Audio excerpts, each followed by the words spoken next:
those who sacrifice so much for their community, the communities, and all the military and emergency folks that personnel stepped up to serve their country and their community. So let's all stand and I'll close us up. If you'll just kind of reflect on what you remember and think about 9/11 and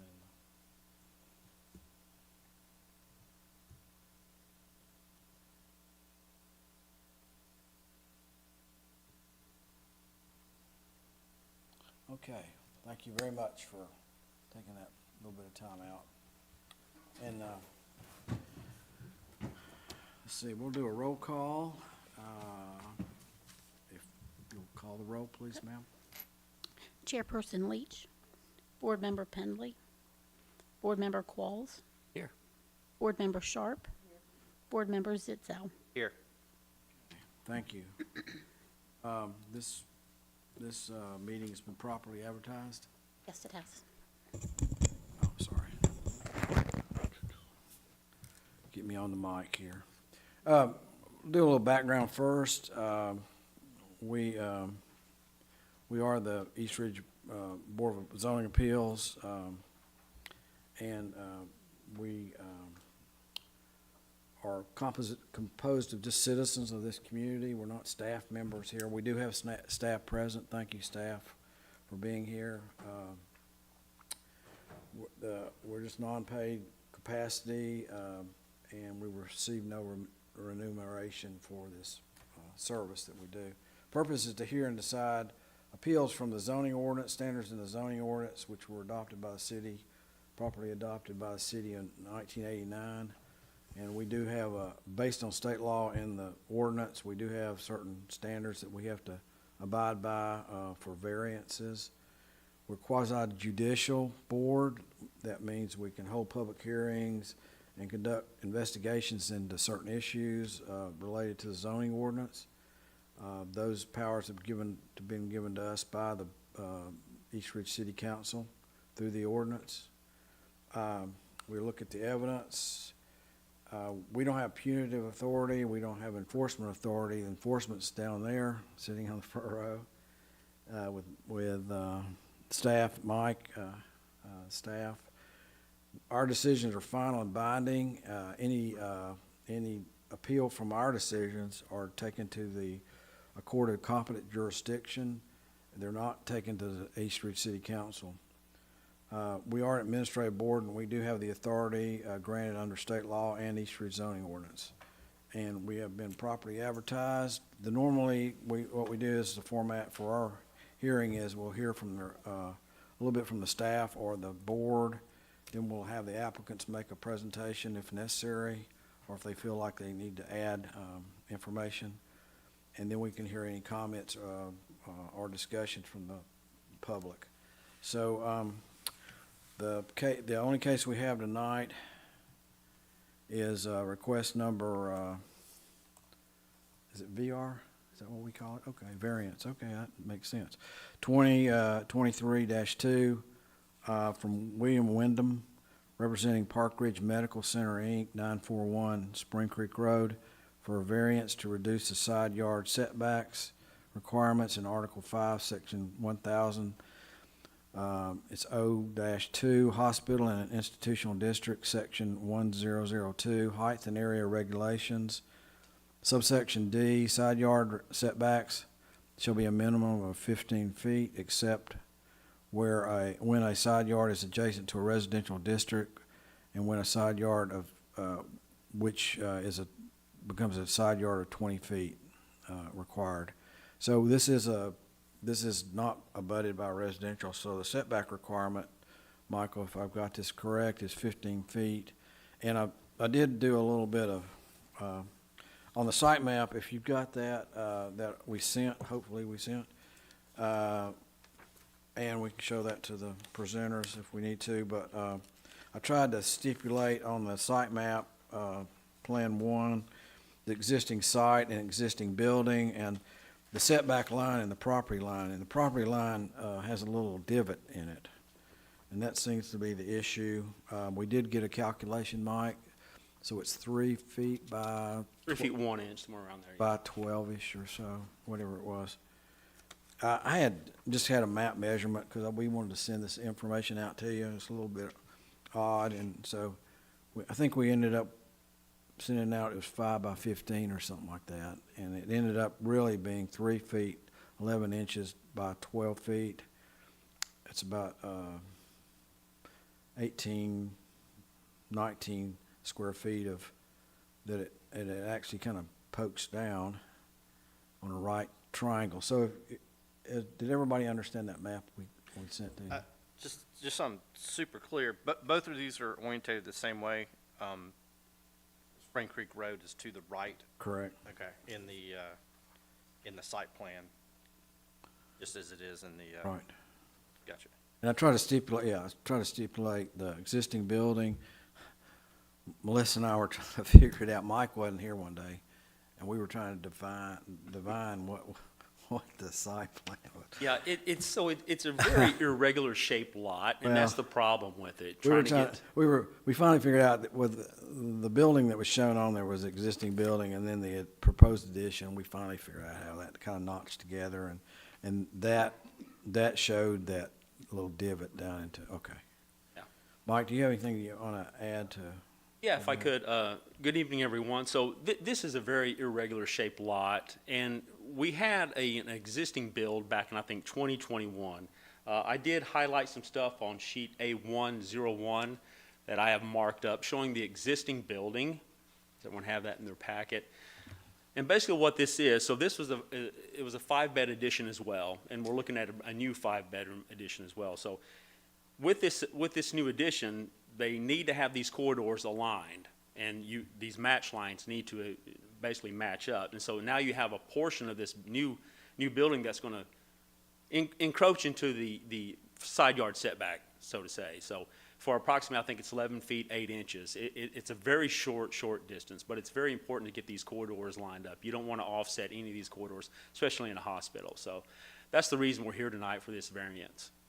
And I did look online. It appears that the hospital actually sold the property for the office building, and it may be in the same group. It appeared that they sold that and they created that property line. Is that what I understand?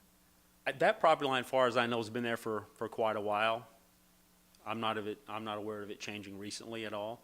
Well, I tried to figure out how come it looked like that. So Yeah, I mean, it's a that's- very, very weird. let's see your surveyor trying to figure that one out. Why do you want to do that little notch down there?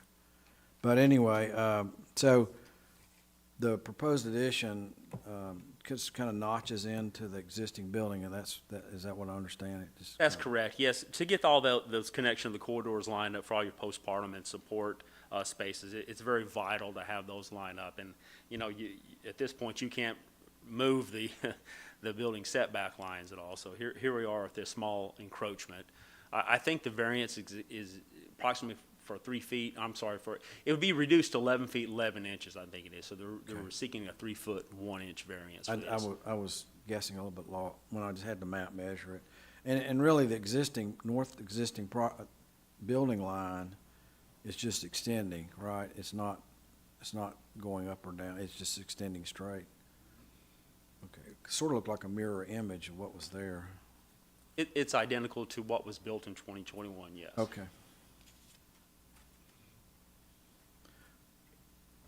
Board, do you have any questions about that? I think the fact that it's a regular property line and it is creating the problem. I don't know when property line was established, but that's the issue, irregular property line, so. The property to the north, is that also owned by the same HCA? I want to address that. I looked online at the tax records, and it was somebody else, and it would have been sold at a point in time. I don't recall what that point in time was, but it was a different ownership, it said. So the property line may have been created then, maybe not, I don't know. We can ask the representative. The question is the affected properties anyone here representing them or have The north, Haven't the yet. north property? Haven't objected. I don't know, we'll have applicant, whoever that might be tonight to make that, make a comment to that. It is, I just went out there and looked at it. I hope everybody got a chance. It's just parking lots and access roads and all that sort of stuff, so it's not adjacent to a building per se.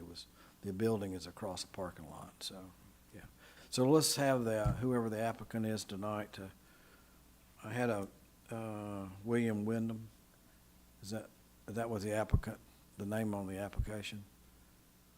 I'm here for Will. Okay, well, if you'll come up. Okay, if you, whoever. Good afternoon. I'm Chris Akers with Catalyst Design Group on 5100 Tennessee Avenue in Nashville, Tennessee. Chris, Akers, A-K-E-R-S. I'm the civil engineering consultant for Park Ridge East. okay, Chris. One of your questions, I guess, come about the property to the north, that medical office building. HCA Real Estate sold that in July of this year, so it's barely 2 months old as far as acquisition. So that property is owned by a group of doctors, not no longer Park Ridge East or no longer HCA corporate headquarters. They have sold that off to a group of doctors. So do you know when that property line was created? I don't, like Mike says, I believe the property line has been there for some time. It was all a contiguous owner. Yeah. So I'm not sure if even the setbacks applied back then, if it's all the same ownership. They're just partial lines at that point, but now it's a true property line between two different entities. We felt it was, we had a meeting back this summer. We felt it was prudent to bring that up into his attention and to go through the proper channels. Okay. So right on that north edge of the building is like the drive Yes, sir. around the building that's like a one-way Yes, coming sir. from the front to the back. Would that remain? Yes. And would that, and Mike, would that drive still be compliant and able to remain as It a would, yes. thoroughfare through that side of the building? Is that an easement? Is that, No, that's all inside the HCA's Park Ridge's property line, so that drive there, it would all just remain like it always did and function. There are easements that exist between the access drives to the public street, Springs Creek Road, all the way up. There's a common shared access drive, and there are internal easements between the purchaser and the land seller. That was all taken care of. so they're just cross easements? Yes, sir. Yeah, okay. Cross-access easements, utility easements, that sort of thing, yes. But the goal is to have the vehicular circulation to remain close to what it was, except for when the building encroaches into the parking lot to the south. And we've made arrangements to have that be a physician's lot. Yeah, I don't see any reason that this couldn't happen. It doesn't seem to affect anything aesthetically in terms from the front. It doesn't seem to affect accessibility around that side of the lot. I don't see any reason to object to this. And architecture will match the existing architecture that's there, the nice colored brick and veneer and windows and that sort of thing, all match. Like, after it's constructed, you won't even know it's two separate buildings. So, but the justification is that it's a regular property line? Okay. And that property line, who knows, that could go back, the hospital was built in the 70s, it could go back as far as that. I don't know the history of the whole property line, but it is an awkward, a true north-south direction for some reason. There was a park out there originally before the hospital. So, Public park? yeah, and it had athletic fields, so, That probably was some of it, a drive or something yeah. to that. It's just an odd angle, north property line. So, Mike, do you have anything else you want to I don't know. specify? Okay. And one thing I want to make sure we understand, there was a little typo in the, some of the questions.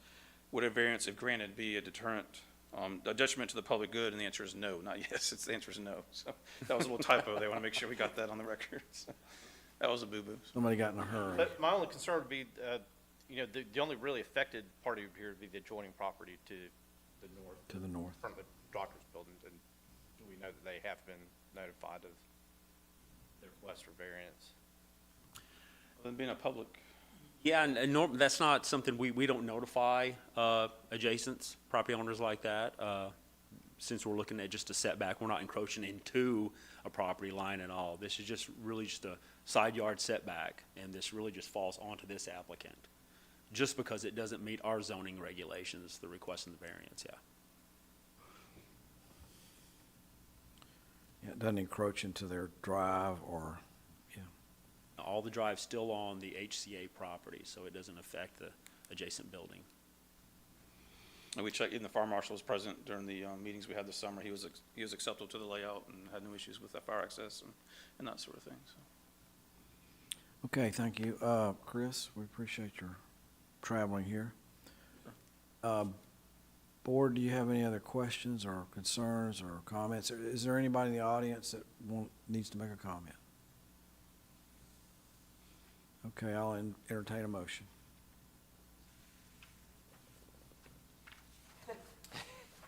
I put forward a motion to approve the request VR 2023-2. Motion to approve that variance. Based on the fact of the odd configuration of the property line? Based on the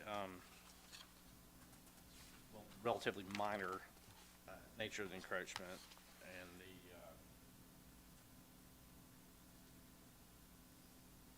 essentially the negligible impact of said encroachment. And the odd property line. Yes, and the property line being unusual, and this not likely to actually be a functional detriment to the adjoining neighbor that would potentially be the only one really affected by it. Okay, Eric, do we have a second to that motion? I'll second.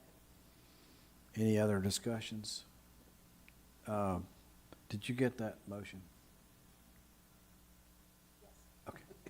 Have it. It's recorded also. There you go. Okay. Make sure the property line gets in there. Okay, all in favor of the motion to approve based on the motion made, say aye. Aye. Opposed? Okay. Now, you'll have to work with Mike and his crew on that. Your variance has been approved, and it's been approved for 3 feet, 1 inch. 1 inch by, By approximately 11 feet, 8 inches, I Right. think it is for a distance. yes, we should include that in the motion. By 12, if you, or what was it? 12 feet, 13, it was 3 feet, 1 inch by 12 feet-ish. 3 feet, 1 inch would be the encroachment by approximately 11 feet, 8 inches Okay. distance. That would be east-west. Okay. Does that make, and, yeah, 3 On the feet 11 northern, south. on the northern property line. Yes. Okay, so we were approved that variance, if you work with Mike and his staff to get your permit correctly done. Thank you. Thank you very much for all your time. You Mike? We do have continue ed, and, Approve the minutes. oh, yeah. We do have, thank you. We do need to approve the minutes. I skipped over that. Say something. Yeah. And they were sent out. If y'all will look through, that's the June 12th minutes. If you will look through that, and I'll entertain a motion. I'll make a motion to approve. the minutes. Have a motion to approve. Do we have a second? Motion seconded. Okay, have a motion, and a second. Any discussion? All in favor say aye. Aye. Okay. Motion is approved. Thank you for that reminder. Anyway, I asked Mike if he'd kind of catch us up on what's been going on. You know, the interest rates popping up. I've heard discussion from folks in the building industry that say, well, folks are not going to turn in their 3% interest rates to pick up a 7 to buy another house or something like that. So Mike could give us a little heads up on what's been going on in the economy. I know there's still commercial activity going on, and then I wanted to go over a little briefing I had kind of prepared for y'all about the wastewater treatment authority, water wastewater treatment authority. So, Mike. Good evening, everyone. So I pulled some numbers off our OpenGov system tonight just to kind of reflect today's date, and then fast forward to September 11th, let's say 2022. So I'm back a little bit. So from September 11th, 2022 to today, we issued roughly around 500 building permits. September 11th, 2022, I'm sorry, September 11th, 2021 to 2022 year, we issued roughly 697. So obviously there's been a little bit of fluctuation in how many building permits we've been issuing for that rate of time. And I mean, with these drop in building permits, obviously there's been, interest rate hikes and things of that nature, which has increased construction costs, and it's also decreased the borrowing power of potential home buyers as well, so that also affects them. I haven't really seen a lot for the commercial side as far as it really affecting commercial side. I mean, with the interest rate hike, you have seen materials that's been very hard to get a hold of lately. I mean, we're looking at really far ahead dates on even getting like switch gears, electrical switch gears. We're looking at roughly, sometimes 18 months to get some of these products. But they've been working diligently to get, move past stuff like that. So in the commercial side, it hasn't really, in my opinion, affected that much. Now we fast forward to the residential side. Yeah, it has somewhat. Obviously, you've seen, East Ridge is basically a lot of single-family homes. We're seeing some contractors wanting to go to townhomes due to the fact they're cheaper to build than a single-family home. Plus, you can get your density in those residentials as well. But with those townhomes comes rezones, and rezones are sometimes, you have citizens that are not in appreciation of, sticking an RT1 in the middle of an R1 zone. So that has affected, some of the builds, of course, and we've also seen some contractors where, they'll actually kind of reduce their level of, I would call it finishes in the house as well, just to keep costs down, looking at like sheetrock improvement, going from a level 4 finish to a level 1 finish, that helps reduce some of the cost and things of that nature. So, like I said, there has been some interest in a lot of multifamily units here in East Ridge as well. I know recently we did have some off Graston approved, was a 3-building, 95 unit. We do have a proposed 156 unit on Beulah Drive as well coming up. So, with this interest rates, obviously we've seen some ups and downs with it. I think the Chattanooga market and the East Ridge market is still, very viable. I think it's still rolling full steam ahead. We do have some single families in the near future coming in. Hummingbird Village is very close on getting their phase 2 approved for additional 84 homes up there. So, East Ridge is landlocked, of course. We don't have a lot of property to build on unless you want to take the old housing stock and start removing it and building new. So, with all this being said, we've had a lot of issues with first-time home flippers too. So, we get a lot of I call them HGTV people coming in and trying to flip a house, and boy, it doesn't go well. Well, I've seen it on TV, and this is how they did it. But I'm not trying to get off subject or anything. But yeah, I mean, it has. It's affected us somewhat, but I think that we're going to be pushing through this, no problem. I see, most of the houses, or if not every house out in Hummingbird Village has sold.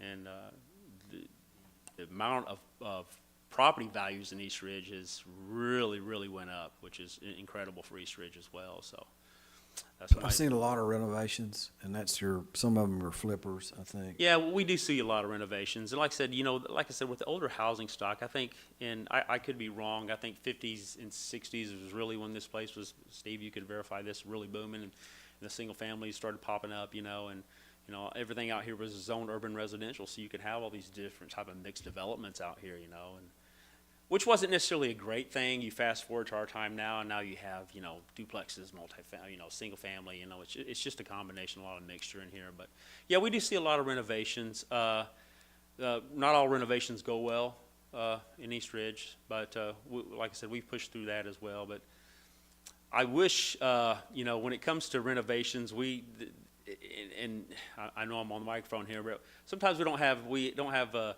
contractors at the best interest of the potential homeowner. I mean, you know what I mean? So that's what I'm here for, and that's what staff's here for, to look out for that, potential homeowner. But Are they pulling permits? yeah, they're pulling permits, not always.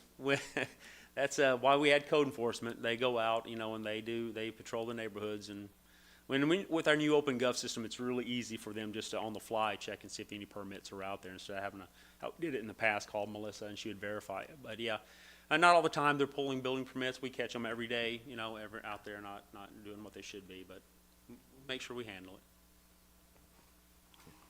Yeah, and I've noticed a lot of renovations going on in my in my little neighborhood, so.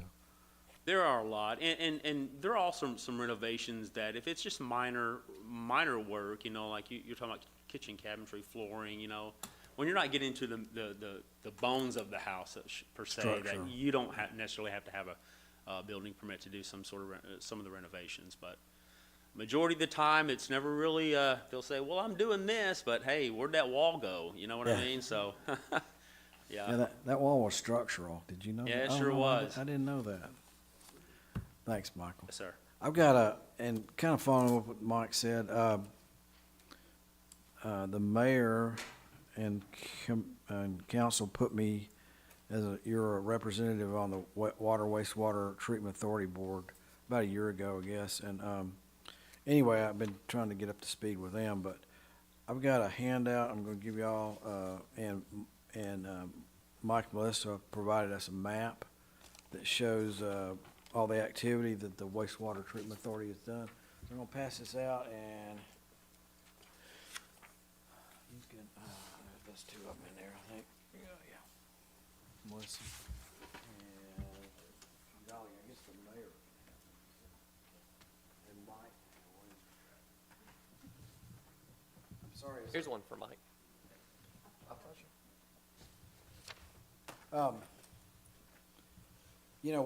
We are required to do continuing ed, so I've tried to vary it a little bit on what we're looking at, but let me a little background. This is kind of following actually what Mike said.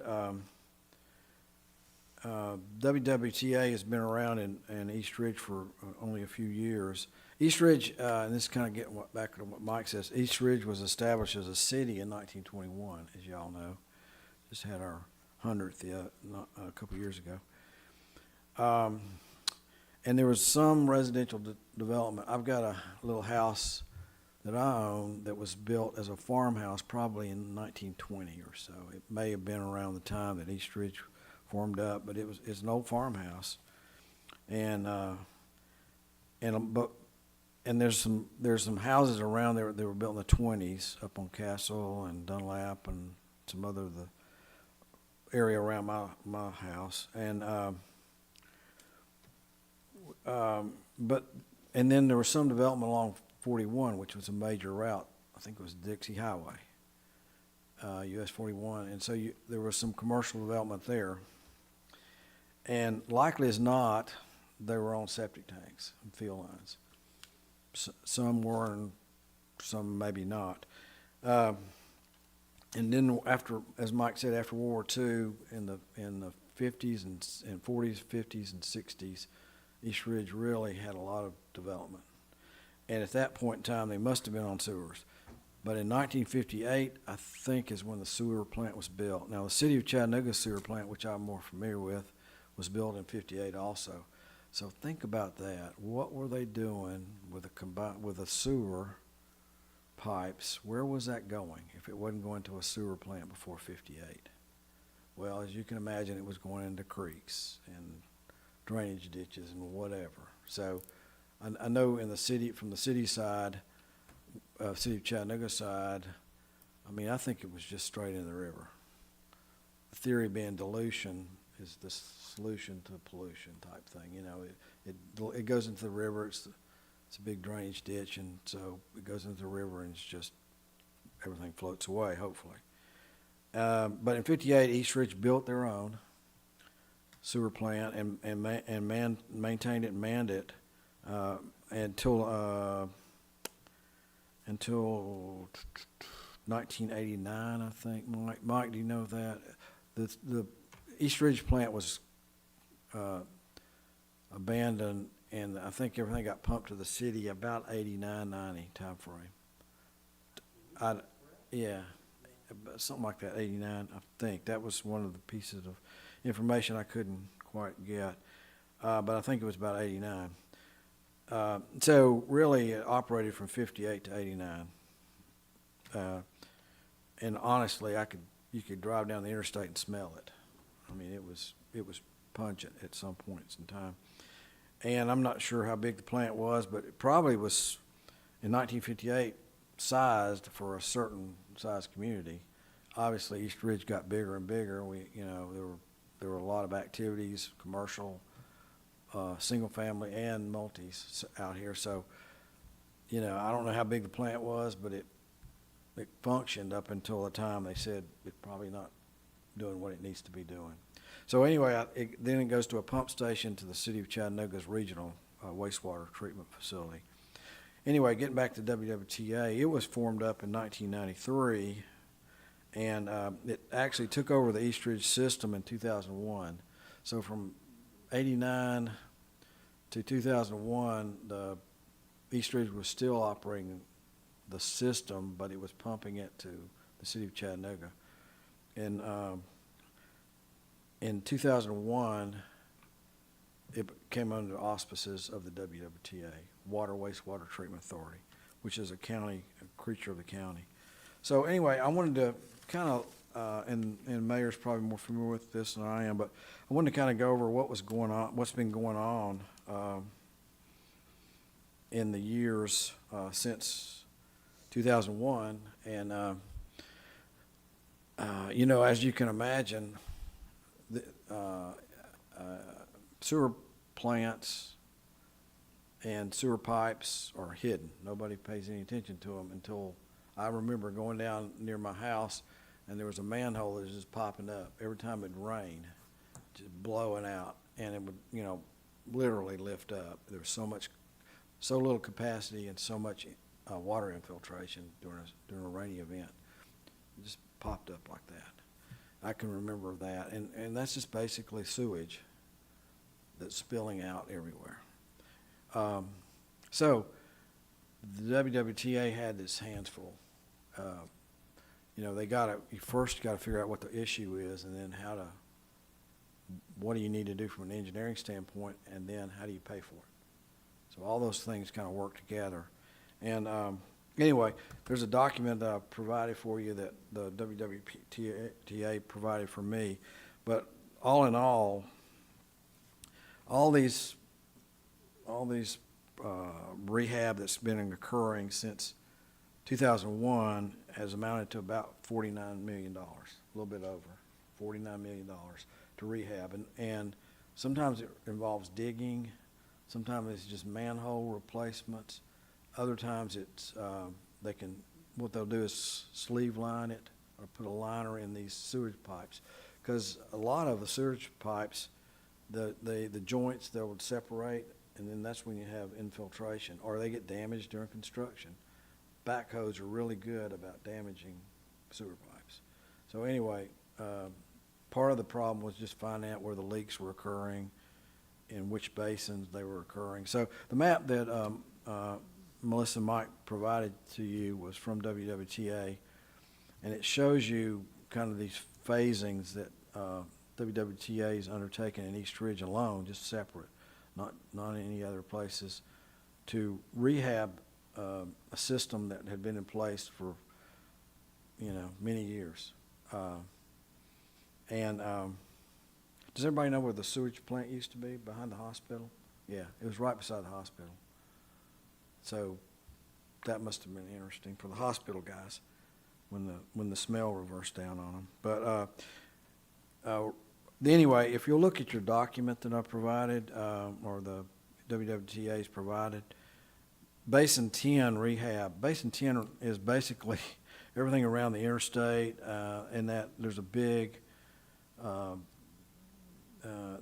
area that, if not for the rehab that the WWTA's and it has taken on out there, none of that commercial at Exit 1 would have occurred, because that was one of the hot spots for reconstruction. And they spent, I think it says the project is complete at $7,300,000. That's a lot of money in that one little area to rehab it. The next one on your thing is East Ridge I-75 collector, and again, that's a parallel line that with I-75 around the East Ridge exit, another $3,500,000. So right there, you've got over $10 million just spent in that one little area of East Ridge to reconstruct a failing sewer system. And then they've gone through, and you can see it on here where, in your color version, where all the manhole rehabs have occurred and some mainline rehabs have occurred.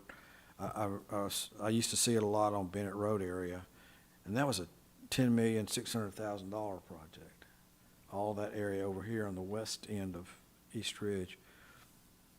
And then phase 3 and 4 basin rehab, again, just going in there, and sometimes I've seen pictures of how they, you've seen the trucks probably out there where they're infusing a liner into some of the lines, but sometimes you just have to dig it up, which is not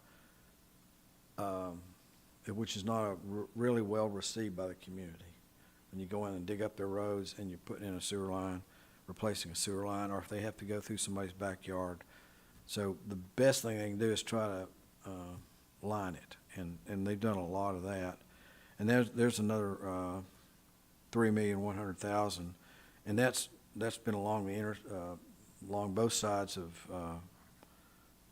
Ringo Road.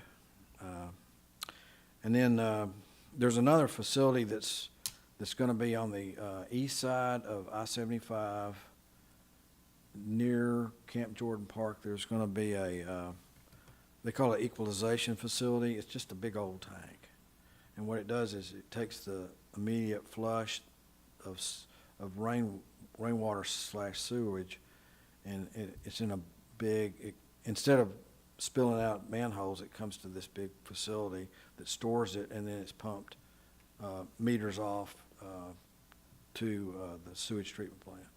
So it takes this surge and equalizes it and reduces it down. Now the best thing is, because of all the rehab that's occurred, you don't have as bad a surge as you used to have. I noticed in that property near that sewer manhole near my house that I haven't seen it overflow in a long time. So they've been doing a lot along that line to reduce inflow.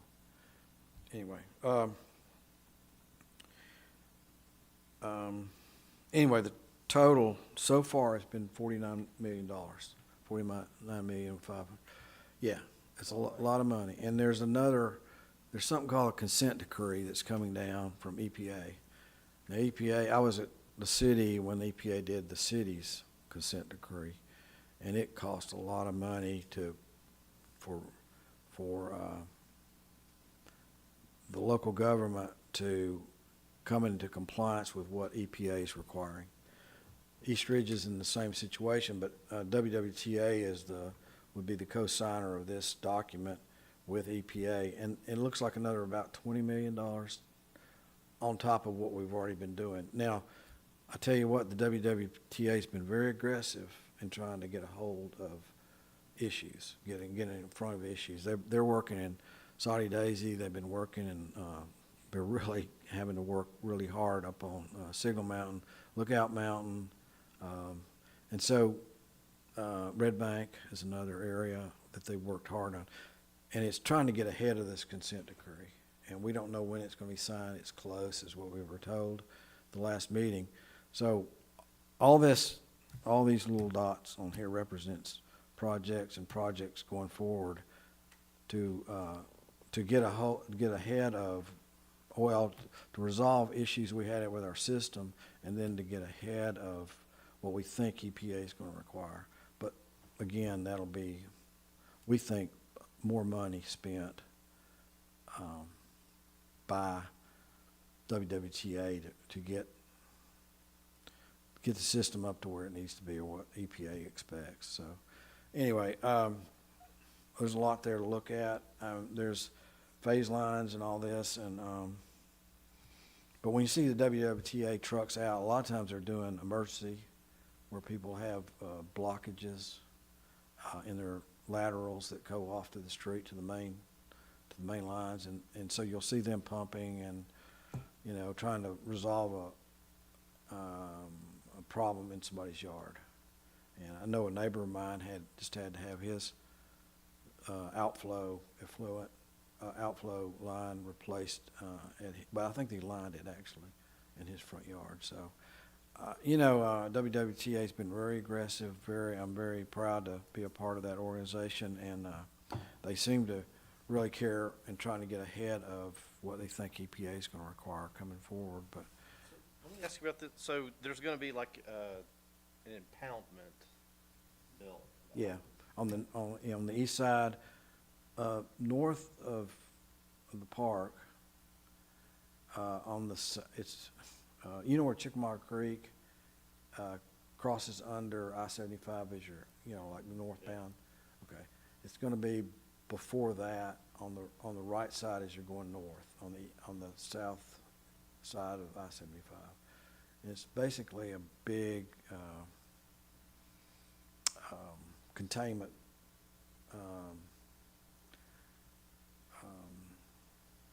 So it'll impound overflow. yeah, and that's what it's designed And to that do. will be pumped in elevation And then it'll be pumped to the normal sewage plant, to Moccasin Bend. metered out.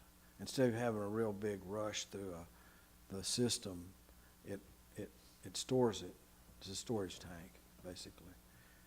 And then it's metered out and sent to the sewage treatment plant for processing.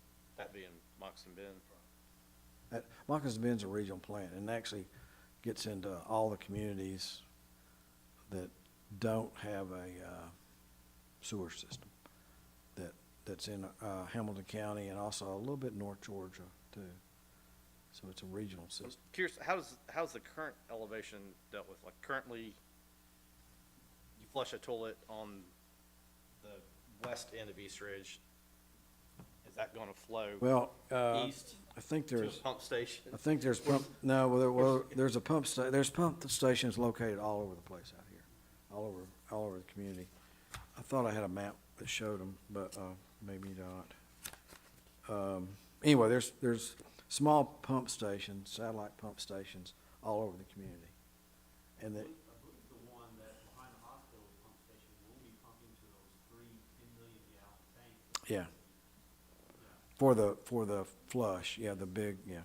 But there are small, that are then tied into the city system that then go to the sewage treatment plant. So we have small ones located around the community that pump to the city system and then, to the city system onto the plant, City meaning Chattanooga Chattanooga. municipality, yeah.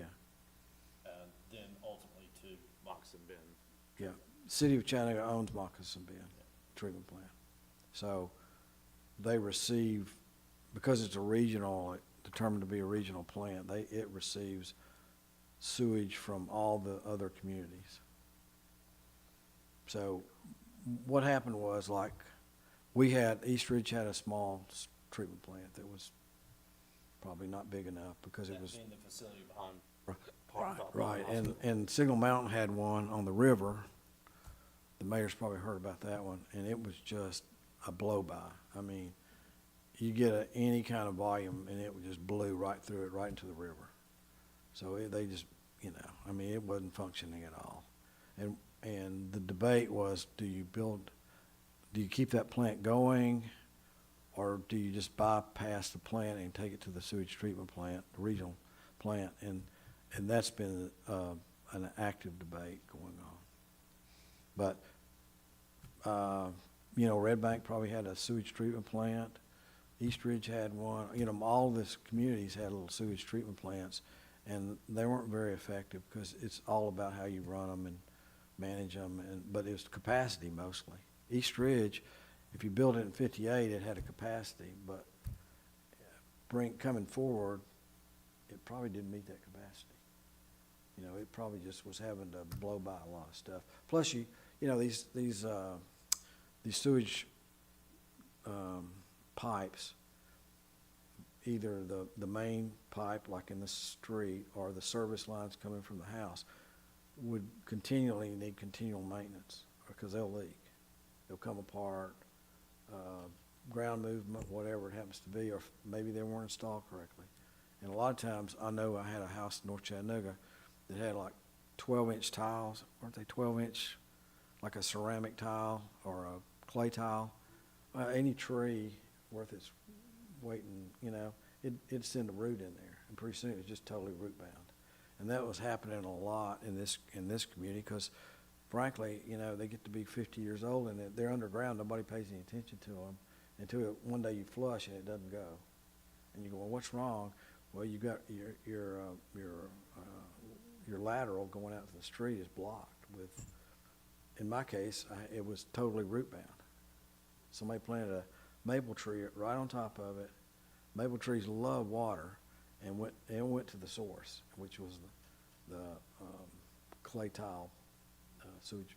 So it totally, you know, I had to dig up the whole yard because it was so root bound.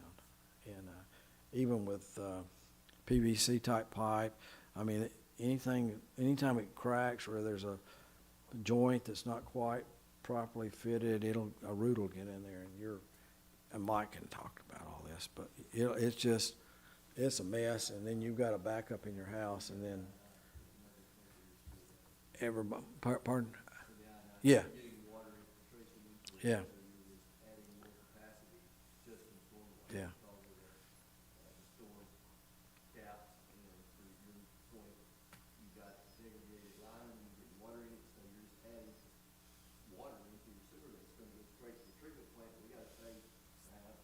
Yeah, there's a millage charge on that, and there's a rate charge per linear foot or whatever it is of water that going into the plant, and then the plant doesn't care if it's sewer or water. And it was basically a mix. The worst thing though is, and I saw this a lot, where it would just pop the top off of manholes. The force in the main line was so great, it would just pop the top off the manhole. You got a manhole sitting on one side of the street, and it's just blowing out of that pipe. And that's because of the I&I, or the inflow, as they call it, that would just get in those pipes and just, you know, the water's gonna go someplace, and it finds a weak point, maybe your front yard, maybe your toilet, or it may be the manhole out in front of the yard, so, or front of on the street. So, anyway, all this, when you get a chance to look at it, all this represents manholes and lines and everything that a system has. And the interesting thing is, to me, it's all underground, so nobody thinks anything about it. It's not something that, until you have a problem, the manhole just popped up, and they called Mike and said, hey, we got a manhole popped up. He said, call WWTA. But that thing, you know, it'll be sitting in the middle of the street. I've seen them. It's just an amazing amount of power that force of the water has. And the culprit could be interior to people's yards. It could be the main line itself. You know, you just don't know, and you just got to go in there and figure it out. But I can tell you in my little community, I haven't seen that issue in a long time, because I think they've sealed up the pipes. And they've done a really good job. WWTA's done a really good job in tightening that system. It's never going to be 100%, but tightening the system. And like I said, worst thing is backhoes, right, Mike? Somebody will get in there and they have a project they want to do, and pop. They've just popped their line, and they don't think much about it, because frankly, people don't even know where their sewer lines are in many cases. But anyway, that's my spiel for tonight. You have any other questions? It's really been interesting to be on that board, and I just have an observation about that. My parents bought their house when it was on a septic tank. And it wasn't many years after that the sewer was installed. But I believe at the time they did not require septic tanks to be condemned. Because here we are 70 years later, and we're still trying to fill in that septic tank, concrete tank. And it'd be okay for a few years, and you just keep going, and you just have to keep piling more dirt, more stones, more rock, more cinder blocks, everything we've tried to pile in it, and it still would sink down. It's crazy. you might talk to Mike about it. I think, you know, Yeah, really, septic tanks and field lines are perfectly good. yeah. They can operate for years and years and years Right, yeah, that's what without any, water flowing into it is still being without any problem, and as long as the yard and the soils are good, yard side and the soils are good, it's still allowed under subdivision regulations. You don't need to have to hook up to a sewer. And, you know, and so, some soils, I know I went out to a subdivision out in Middle Valley, and, we went out there and everybody's yard was just wet. And there was oozing out on the street, and it was terrible. And they have a clay soil, and they're kind of a bottomland clay soil. And soil just would not percolate. And so, as a result, they couldn't even use their yards. They filled their yards up with field lines, and they had a septic tank, and they'd fill your yards up with, and it still wouldn't work. As a friend of mine in the health department said, rocks don't perk. So, and church soil's not bad. Church's not bad for, you know, it's not a bad. What goes into it certainly moves out to And up on Signal Mountain, you got 6 inches of soil, and then the rest of it's gonna be rock. So they even have called a mountain tank, which is a very low septic tank, very low dimensional septic tank. But still, you know, it drains into the creeks and goes over the escarpment and whatever. So they're trying to resolve that in Signal Mountain. And in East Ridge, you can imagine how many areas flooded. So we have a lot of flood zones in East Ridge, or we have, still, I guess. Yeah, and so sewers work best, but you'll see a manhole raised up 4 or 5 feet, maybe in some of these flood zone areas, because the manhole has to be above the floodplain. And, but can you imagine what it was like before 58 and everybody hooked up to the sewers, and they had a septic tank then, field line, and they just don't work because the water in the soil, I mean, you know, you flush a toilet and it goes out to the septic tank, and then the septic tank can't do anything with it. It's trying to force it out into a soil that's already saturated. So, you know, sewers do have their place, septic tanks, field lines do have their place, but when you get a tight urban area like this, and after the war, as Mike was talking, after the war and everything started building up, I guess they quickly realized septic tank field lines won't work because the lots were not huge, maybe 1/4 of an acre. We did not have that very long before the sewer was. And then the sewers were put in, but where did they go? I guess into the creek. It just went away, as everybody likes to say, it just goes away. And that's the way people feel about sewers. I mean, as long as they flush and it goes away, they don't care. So, but WWTA has really been out here in East Ridge a lot, and they've done a lot of work out here. And they've spent a lot of money out here, and they've really tightened the system down a lot. And it's still got more to go, and it's always continual maintenance, as Mike can testify. There's always going to be continual maintenance on a system like that. As complicated as it is, there's always going to be that monitoring the system, and get a lot of, we've had some situations since I've been on that board, where we've had to pay folks for damages because there was a blockage in the main line. It went into their house. Yeah, not good. So, you know, all that, it's just a continuous situation. And I'll tell you one funny, and then we'll leave. But I was sitting there one day, I got a phone call from somebody that had been on the river rowing, down on the Tennessee River, rowing, and they said, all these adult diapers were floating by. Well, okay, well, this facility over on the side of the river, major facility, apparently had tied into a stormwater drain instead of a sewage drain. So the stormwater was destined to go out to the river, and so everything they were putting in the system was going out to the river. And so that was an oops. It was not an intentional oops. It was just an oops. So these systems are always subject to repairs, and they're always subject to improvements, trying to get the capacity up. But you do have situations that occur that you would rather not have it occur, so. Anyway, anybody have any questions? Okay. Do we have, we don't have any other cases coming up, do we? Okay, good. Yes, we will have one in October. Mike, we've got to come up with another idea on continuing ed. So what's that date? It's October 9th. 9th? 9th, Okay. yes. Oh, that's a done deal right now, down the calendar? Pretty much, yeah. Okay. So next meeting, October 9th. If somebody has anything they want us to try to look into or figure out or talk about on continuing ed, continuing ed under state law is pretty broad.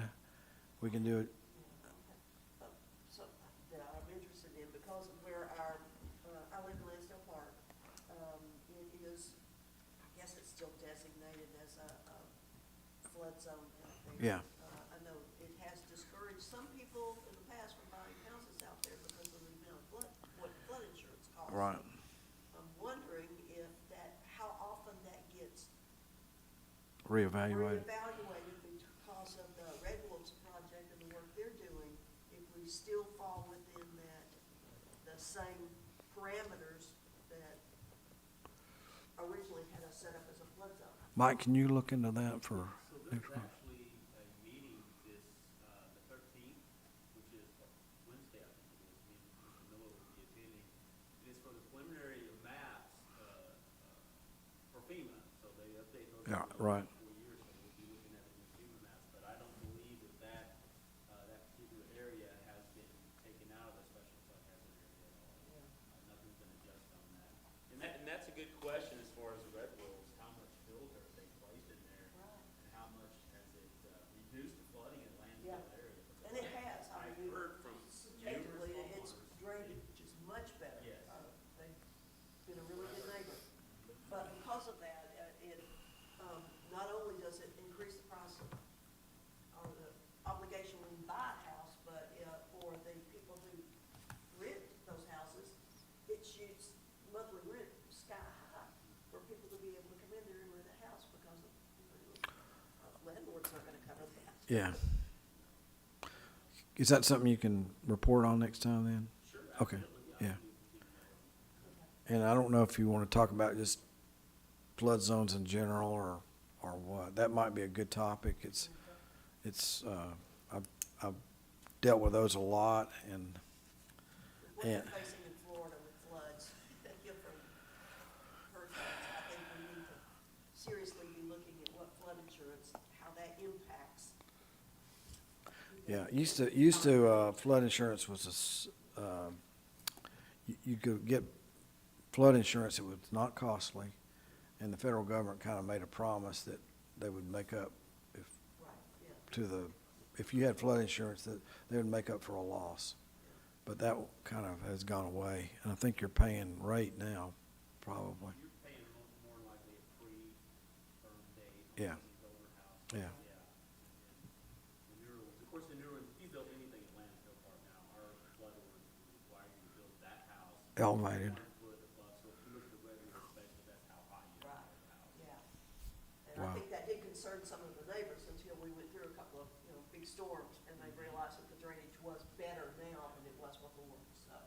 I'd That, like to see that would be a good topic, if you could do that, Mike, I'd appreciate it. This meeting, this is the E-Firm. It's the 14th? You said the 13th?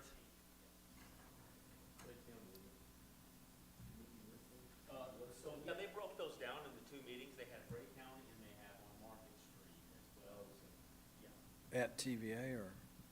that is. Okay.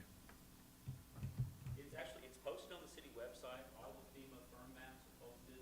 All the preliminaries are posted on the building and codes website, along with the date for the meeting. Everyone's invited to attend that.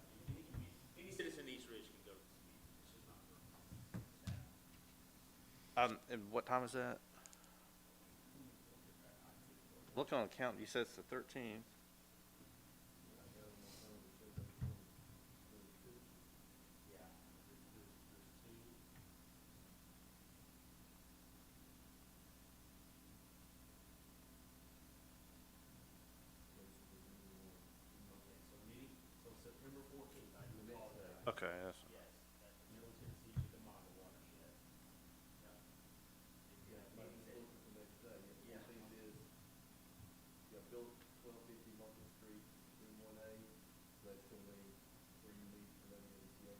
Used to. Yeah, because there was no parking, so we had to figure out another. You're welcome, Mayor. There's two meetings that day, Eric. It's at, 10 a.m. to 11:30 and 5 p.m. to 8 p.m. Roger. Bahia County. And that's a great topic, and we can talk about it, and Mike will give us the information about maybe how the firm maps are put together. Very difficult as a citizen to just disseminate the information that you need to be able to have questions answered just from your neighbors. Yeah. And I'm such a know-it-all, they come to me. Well, okay. It's good to know. You want to, you want to send out your phone number? Well, I may have to contact. Okay, I think we've exhausted this meeting agenda, and we stand adjourned.